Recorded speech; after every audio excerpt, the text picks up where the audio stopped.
Yeah, y'all, I did a whole bunch of things. I wanted to show you guys something. There's been a whole lot of videos of people snatching people's hats off, right? Talking about you shouldn't be wearing that symbol of hate, right? So I got my MF hat right here. Got the logo covered up just in case the mainstream media gets a hold of this thing and does something evil. You know what I'm saying? Somebody snatch my hat, they got something coming.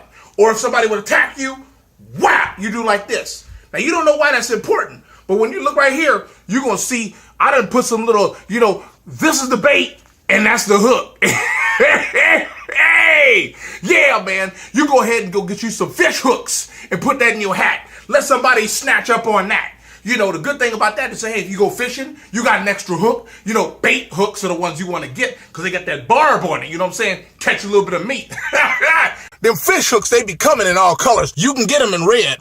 Yeah, it's easy to do. Costs about $1 or $2. And tell you what, the laughs that you're going to get when somebody try to snatch your hat, it's worth it just like that. I wish somebody would snatch my hat.